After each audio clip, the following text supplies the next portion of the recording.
हमने सुना है भाई पहले जो हमारे देश में एजुकेशन थी वो गुरुकुलों में दी जाती थी। जो स्टूडेंट थे वो गुरुकुल में जाते थे, गुरु के पास वहाँ पर रहकर एजुकेशन अपनी कंप्लीट करते थे। आज हम जो मॉडर्न एजुकेशन का सिस्टम देख रहे हैं स्कूल, कॉलेज, यूनिवर्सिटी का, ये हमारे देश में कैसे आया? जब अंग्रेज़ों ने हम पर राज करना शुरू किया तो उन्होंने ये जो मॉडर्न एजुकेशन सिस्टम डेवलप किया। तो आज का जो हमारी क्लास है इसमें हम यही टॉपिक डिस्कस करने वाले हैं कि जो भारत में जो मॉडर्न एजुकेशन है उसका विकास कैसे हुआ। ये जो टॉपिक है वो यूजीसी नेट, इसके अलावा जो सीटेट और जो भी जो टीचिंग के जितने भी एग्जाम है, बीएड, एमएड, सभी के लिए इम्पोर्टेंट है, सभी में ये पूछा जाता है।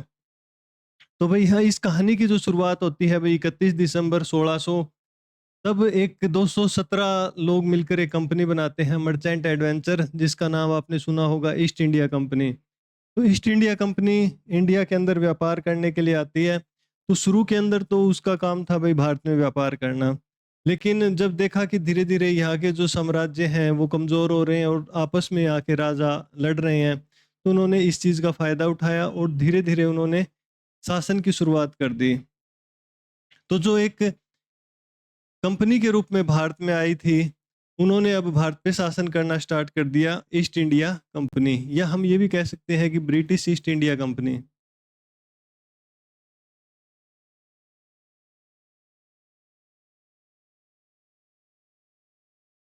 लेकिन शुरू-शुरू में तो इनका काम था भाई सिर्फ़ व्यापार करना। उसके बाद इन्होंने धीरे-धीरे जो अपनी मिलिट्री बनाई, आर्मी रखने लगे, युद्ध करने लगे और धीरे-धीरे जो क्षेत्र हैं उन पर कब्ज़ा करने लगे। तो उसके बाद क्या हुआ कि इनके लिए सबसे टर्निंग पॉइंट आया भाई 757, जो 1757 का जो टाइम था, प्लासी का युद्ध, बैटल ऑफ प्लासी।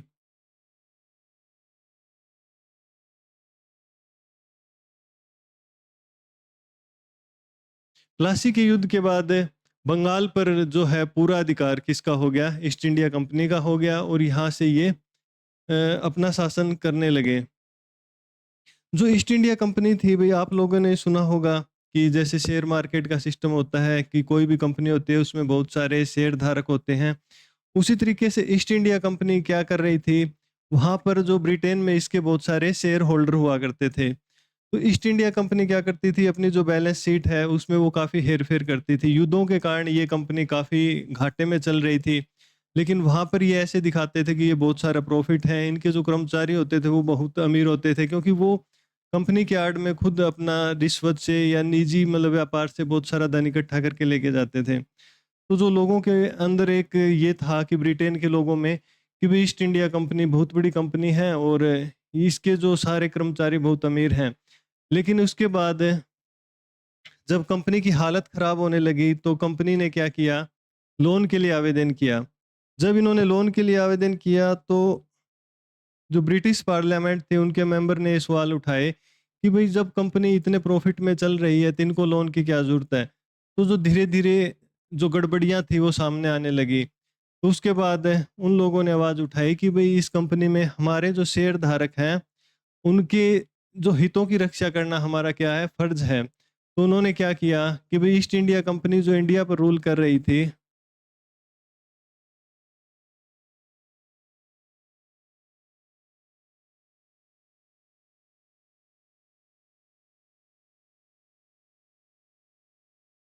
इसको रेगुलेट करने का फ़ैसला किया कि भई अब इस पर नियंत्रण रखा जाएगा।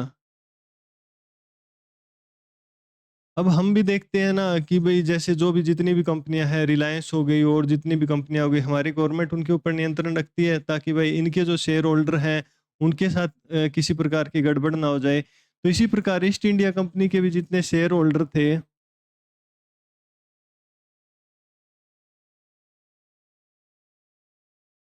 उनके हितों की रक्षा करने के लिए कंपनी ने क्या किया कि भई हम क्या करेंगे, इसको रेगुलेट करेंगे। तो जो ब्रिटेन था, ब्रिटेन का जो क्राउन था, पार्लियामेंट था, उसने क्या किया, एक एक्ट पास किया जिसे कहा गया भाई रेगुलेटिंग एक्ट, कि भाई अब जो ईस्ट इंडिया कंपनी है वो क्या करेगी, जो ब्रिटेन की जो संसद है उसके द्वारा बनाए गए नियमों के अनुसार ही काम करेगी। अब वो वहाँ पर हर चीज़ का हिसाब किताब देगी कि भाई कौन सा युद्ध किया, क्यों युद्ध किया, उनको कितना प्रॉफिट हुआ, कितना लॉस हुआ, इसके अलावा जो भी कर्मचारी हैं वो अब रिश्वत नहीं ले सकते। वहाँ पर जो इनके कर्मचारी हैं उनके लिए न्याय व्यवस्था कैसी होगी, अगर वो वहाँ पर कोई अपराध करते हैं तो क्या सिस्टम होगा, हर चीज़ को इन्होंने क्या कर दिया, रेगुलेट करना शुरू कर दिया। जिसके परिणाम स्वरूप इंडिया के अंदर आता है भाई 1773 का रेगुलेटिंग एक्ट।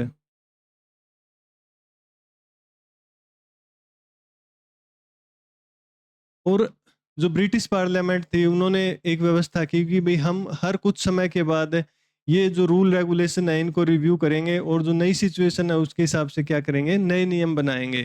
तो हर 20 साल के बाद ये नियम क्या होने लगे, रिवाइज होने लगे। जैसे इसके बाद 1793 का एक्ट आएगा, उसके बाद 1813 का एक्ट आएगा। तो इस तरीके से ये नियम बनने लगे। ठीक है, इनमें कुछ एक्ट होते थे, कुछ चार्टर होते थे, जो अलग अलग हम एक अलग क्लास में मैं आपको बताऊंगा कि चार्टर और एक्ट में क्या डिफरेंस है। अब इसके बाद इस रेगुलेटिंग एक्ट के अंदर एक व्यवस्था थी कि भाई इंडिया के अंदर एक ही सुप्रीम कोर्ट बनाएंगे, जिससे अगर इनके जो कर्मचारी या काम करने वाले का कोई भी किसी भी प्रकार का विवाद या किसी भी प्रकार के जो कानूनी दाव पेच होते हैं तो उनका निपटारा करने के लिए। तो 1773 में क्या किया गया, कलकत्ता के अंदर सुप्रीम कोर्ट स्थापित की गई।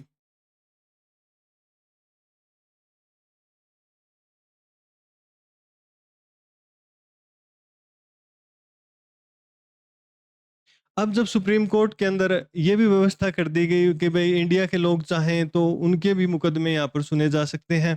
तो अब इंडिया के अंदर दो जो प्रमुख लोग रहते थे, एक तो हिंदू धर्म के लोग और एक मुस्लिम धर्म के लोग, दोनों के जो नियम थे उनके अलग अलग थे। तो उस समय जो उनके जो धर्म ग्रंथ थे या उनके जो नियम होते थे उन्हीं के हिसाब से यहाँ पर सजाएं दी जाती थी। तो 1773 के बाद फिर क्या हुआ कि 1781 में इन्होंने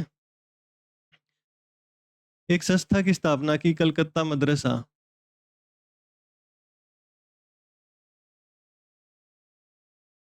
इनका काम क्या होता था भाई, इन संस्थाओं का जो भी जैसे मुस्लिम लॉ है उनका क्या करना, ट्रांसलेट करना, या मतलब जो सुप्रीम कोर्ट है वो इजी लैंग्वेज में उनको समझ सके, ताकि वो जो भी कोई मुकदमा है तो इन चीज़ों को भी ध्यान में रखते हुए वो क्या करें, अपना डिसीजन दे। तो ये कलकत्ता मदरसा है, ये बाद में इसका जो नाम है वो क्या हो गया, आलिया यूनिवर्सिटी।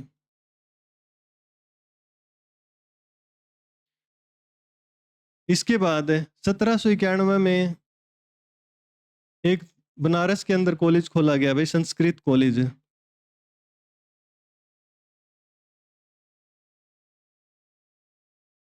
संस्कृत कॉलेज का जो आज नाम है वो है भाई संपूर्णानंद विश्वविद्यालय।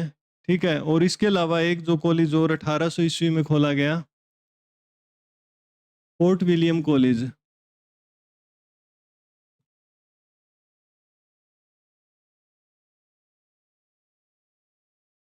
ये कॉलेज खोला गया कि भाई जो ईस्ट इंडिया कंपनी के जो कर्मचारी आते थे ब्रिटेन से,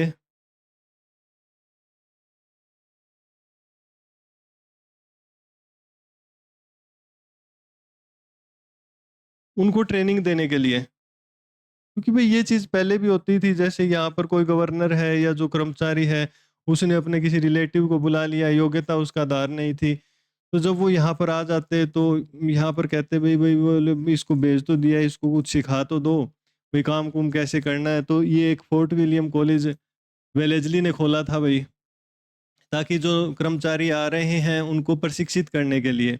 लेकिन इसको जल्द ये बंद कर दिया, क्योंकि भाई ताकि गलत मैसेज ना जाए, वे इनको आके यहाँ पहले ट्रेनिंग दी जाती है, तो उसके बाद ये जो बंद करके और इनका जो ट्रेनिंग का सिस्टम था वो ब्रिटेन में ही कर दिया कि भाई यहीं से ट्रेन करके हम भेजें। तो देखो टाइम के साथ धीरे धीरे सुधार सभी संस्थाएं करती है, तो इन्होंने भी किया। तो इंडिया के अंदर शुरू में जो सिस्टम क्या था कि एक कंपनी आई व्यापार करने के लिए, लेकिन जब वो यहाँ पर रूल करने लगी तो वो कंपनी बहुत सारी गड़बड़ करने लगी। जब इस गड़बड़ की खबर ब्रिटेन में गई तो उन्होंने क्या किया, कंपनी के ऊपर नियंत्रण करने के लिए अपने देश में कानून बनाए कि भाई इस कानून के हिसाब से कंपनी क्या करेगी, अब रूल करेगी। तो कंपनी ने जब सुप्रीम कोर्ट बनाई तो सुप्रीम कोर्ट के अंदर जो नियमों को ट्रांसलेट करने के लिए, नियमों को समझने के लिए उन्होंने दो संस्थाएं बनाई। मुस्लिम लोगों को समझने के लिए कलकत्ता मदरसा जो आलिया यूनिवर्सिटी के नाम से है, और जो हिंदू लोगों को समझने के लिए संस्कृत कॉलेज जो संपूर्णानंद के नाम से है, संपूर्णानंद महाविश्वविद्यालय।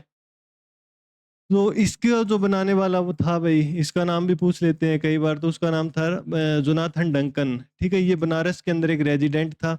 रेजिडेंट का मतलब है कि जो अक्षेत्र थे जिन पर ब्रिटेन जो east India company direct rule नहीं करती थी, जो वहाँ के जो राजा होते थे उनके साथ वो संधि कर लेती थी कि भाई रूल तो यहाँ का राजा ही करेगा, लेकिन नियंत्रण हमारा भी होगा।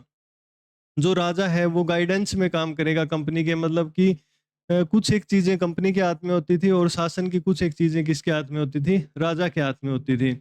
तो कंपनी अपना एक अधिकारी वहां पर रखती थी, उसे रेजिडेंट कहा जाता था। रेजिडेंट मतलब रहकर जो चीजों को देखता था। तो जो रियासतें होती थी वहां पर ये व्यवस्था होती थी। तो जोनाथन डंकन रेजिडेंट था, उसने ये संस्कृत कॉलेज बनवाया। लेकिन इससे पहले क्या कोई व्यवस्था नहीं थी भाई सर? तो इसके बाद, हालांकि इसके बाद कुछ एक मतलब जो एनलाइटन पीपल थे उन्होंने संस्थाएं बनानी स्टार्ट की थी, लेकिन जो काम थे शिक्षा के क्षेत्र में वो इंडिविजुअल लेवल पर हो रहे थे। गवर्नमेंट का डायरेक्ट इनमें कोई हस्तक्षेप नहीं था। जैसे जोनाथन डंकन ने संस्कृत कॉलेज बना दिया, ये वेलेजली ने ये बना दिया जो फोर्ट विलियम कॉलेज है। लेकिन उसके बाद क्या हुआ, 1813 ईस्वी में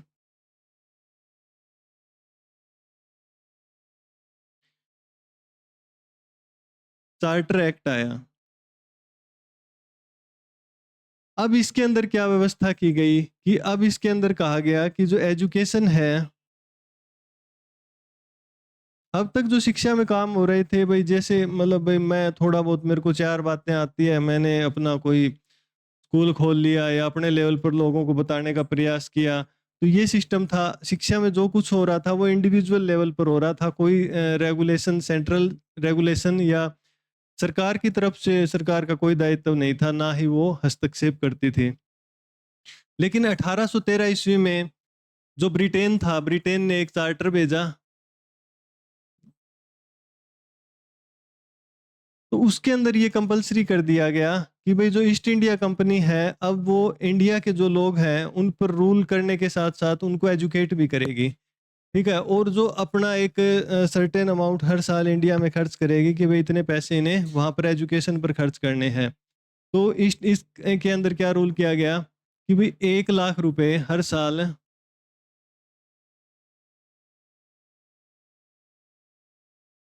एजुकेशन पर खर्च किए जाएंगे। तो यहाँ पर जो मेजर चेंज अब एजुकेशन के अंदर क्या आएगा, रिवॉल्यूशन क्या आएगी, कि जिस एजुकेशन में अब तक जो काम हो रहा था वो क्या किस पर हो रहा था, इंडिविजुअल लेवल पर हो रहा था। लेकिन अब जो काम होगा इस चार्टर एक्ट के बाद वो क्या होगा, गवर्नमेंट की तरफ से भी होगा। यानी कि जो स्टेट है उसकी रिस्पॉन्सिबिलिटी बना दी गई, अब ये कंपलसरी कर दिया गया। और क्या प्रोविजन किया गया कि भाई इंडिया के अंदर 1 लाख रुपए अब हर साल क्या होंगे, शिक्षा पर खर्च होंगे। इसके अलावा जो मेजर चेंज था वो था भाई, अब जो क्रिश्चियन मिशनरी है वो इंडिया के अंदर अपने धर्म का प्रचार प्रसार करने के लिए आ सकेंगे।